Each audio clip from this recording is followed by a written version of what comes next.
എന്നത് കോടതി നിരീക്ഷണത്തിൽ തെളിഞ്ഞു എന്നത് തന്നെയാണ്. അതായത് SITയുടെ കണ്ടെത്തലുകൾ അത് കോടതി പരിശോധിക്കുന്നുണ്ട്. ആ പരിശോധനയിൽ ഈ പ്രതികൾക്ക് തങ്ങളല്ല കുറ്റക്കാർ എന്ന് തെളിയിക്കാൻ കോടതിയിൽ ഇതുവരെ കഴിഞ്ഞിട്ടില്ല. ഈ അഭിഭാഷകരൊക്കെ തന്നെ പ്രതികൾക്ക് വേണ്ടി വാദം നടത്തുന്നുവെങ്കിലും അതൊന്നും തന്നെ കോടതി മുഖവിലേക്ക് എടുക്കുന്നില്ല എന്നുള്ളതാണ്. കാരണം അതിൽ കഴമ്പില്ല എന്ന് കണ്ടുകൊണ്ട് തന്നെയാണ് കോടതി ഇത്തരമൊരു തീരുമാനത്തിലേക്ക്, അതായത് വിധി പുറപ്പെടുവിക്കുന്നത്. ജാമ്യമില്ല എന്നുള്ള കാര്യം എന്തായാലും ഇനി അങ്ങോട്ട് മുന്നോട്ട് പോകുമ്പോഴും ഇത് തന്നെയായിരിക്കും. അതായത് വീണ്ടും ജാമ്യാപേക്ഷ സമർപ്പിക്കുമ്പോഴും അത് വിജിലൻസ് കോടതി തള്ളുന്നു. പിന്നാലെയാണ് മേൽക്കോടതി ഹൈക്കോടതിയെ സമീപിക്കുന്നത്. ഹൈക്കോടതിയിൽ സമർപ്പിക്കുന്ന ജാമ്യാപേക്ഷകളും തള്ളിപ്പോകുന്നു. ഇങ്ങനെയൊരു സാഹചര്യത്തിൽ കൂടുതൽ അറസ്റ്റുകൾ കൂടെ ഉണ്ടാകാം. ഇപ്പോൾ തന്നെ അവസാനമായും അറസ്റ്റ് ചെയ്ത പ്രതികളെ ഉൾപ്പെടെ SIT ചോദ്യം ചെയ്ത് വരികയാണ്. വീണ്ടും ഇനി കസ്റ്റഡിയിൽ വാങ്ങി ആവശ്യമെങ്കിൽ SIT ചോദ്യം ചെയ്യും. കാരണം കഴിഞ്ഞ ദിവസമൊക്കെ തന്നെ ഈ പങ്കജ് ഭണ്ഡാരിയെയും ഗോവർദ്ധനെയും ഉണ്ണികൃഷ്ണൻ പോറ്റിയെയും അടക്കം ഒന്നിച്ചിരുത്തി ചോദ്യം ചെയ്തിരുന്നു. അത്തരത്തിൽ ഈ സ്വർണം എങ്ങോട്ടൊക്കെയാണ് കൊണ്ടുപോയത്, എവിടെയൊക്കെയാണ് ഇനി സ്വർണം ഉള്ളത്, എന്തൊക്കെയാണ് ഇനിയും കണ്ടെത്താനുള്ളത് എന്നതിനെക്കുറിച്ച് SIT അന്വേഷിച്ച് വരികയാണ്. ഈ ഒരു സാഹചര്യത്തിൽ EDയുടെ അന്വേഷണം കൂടെ ഒരു ഭാഗത്ത് നടക്കുന്നുണ്ട്. ഏതായാലും SIT അന്വേഷണത്തിൽ തൃപ്തരല്ലാത്ത ഒരു വിഭാഗം, അതായത് പുറത്തു നിന്നും വലിയ ആക്ഷേപങ്ങൾ SITക്കെതിരെ ഉയരുന്നുണ്ട്. ഈ ഒരു സാഹചര്യത്തിലാണ് EDയുടെ അന്വേഷണം കൂടെ നടക്കുന്നത്.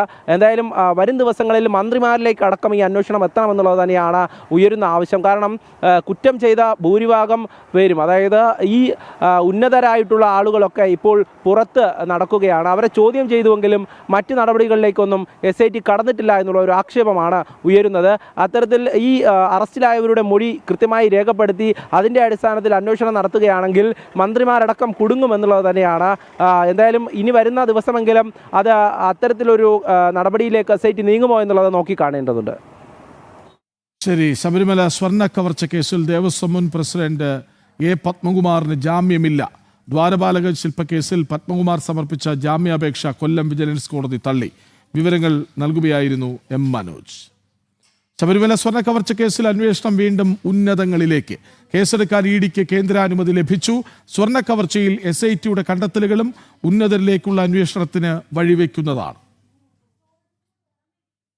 ഡെപ്യൂട്ടി ഡയറക്ടർ അന്വേഷണ സംഘത്തലവനായുള്ള ടീം ശബരിമല സ്വർണ്ണ കവർച്ചയിലെ ED അന്വേഷണത്തിന് നേതൃത്വം നൽകും.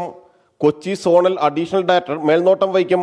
ECIയെ രജിസ്റ്റർ ചെയ്യുന്നതിന് പിന്നാലെ SIT കേസിലെ മുഖ്യപ്രതി ഉണ്ണികൃഷ്ണൻ പോറ്റിയെ ആദ്യം കസ്റ്റഡിയിൽ വാങ്ങി ചോദ്യം ചെയ്യും. സ്വർണ്ണ കവർച്ചയിലെ കള്ളപ്പണ ഇടപാടുകൾ വ്യക്തമായതിന് പിന്നാലെ ED ഇന്റലിജൻസ് ED അന്വേഷണത്തിന് ശുപാർശ ചെയ്യുന്ന റിപ്പോർട്ട് ED ഡയറക്ടർക്ക് കൈമാറിയിരുന്നു.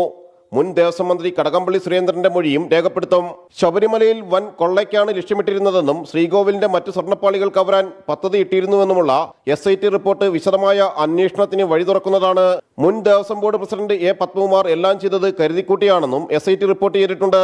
ശബരിമല സ്വർണ്ണ കവർച്ചയിൽ SITയുടെ അന്വേഷണം ഇനിയും എത്താത്ത നിരവധി തലങ്ങളുണ്ട്, കണ്ടെത്തേണ്ട നിരവധി രേഖകളുണ്ട്. ഇതിലേക്കെല്ലാം നീളുന്ന അന്വേഷണമായിരിക്കും എൻഫോഴ്സ്മെന്റ് ഡയറക്ടറേറ്റ് നടത്തുക. ജിജീഷ് കരുണാകരൻ, ജനം, കൊച്ചി. ബലാത്സംഗ കേസിൽ രാഹുൽ മാങ്കൂട്ടത്തിൽ MLAയുടെ മുൻകൂർ ജാമ്യാപേക്ഷയിൽ പരാതിക്കാരിയെ കക്ഷി ചേർത്തു. മറുപടി സത്യവാങ്മൂലം നൽകാൻ പരാതിക്കാരിക്ക് 2 ആഴ്ച സാവകാശം ഹൈക്കോടതി നൽകി. രാഹുൽ മാങ്കൂട്ടത്തിന്റെ അറസ്റ്റ് തടഞ്ഞ നടപടി ഈ മാസം 21 വരെ നീട്ടി. വിവരങ്ങളുമായി രേഷ്മ ബാബു ഒപ്പം ചെയ്യുന്നു. രേഷ്മ, എന്താണ് വിവരങ്ങൾ? ബലാത്സംഗ കേസിൽ രാഹുൽ മാങ്കൂട്ടത്തിൽ നൽകിയ മുൻകൂർ ജാമ്യാപേക്ഷ ഹൈക്കോടതി ജനുവരി 21 പരിഗണിക്കാനായിട്ട് മാറ്റിയിരിക്കുകയാണ്. അതുവരെ ആർട്ടിനുള്ള വിലക്ക് ഹൈക്കോടതി സിംഗിൾ ബെഞ്ച് നീട്ടിയിട്ടുണ്ട്. ഇന്നലെയാണ്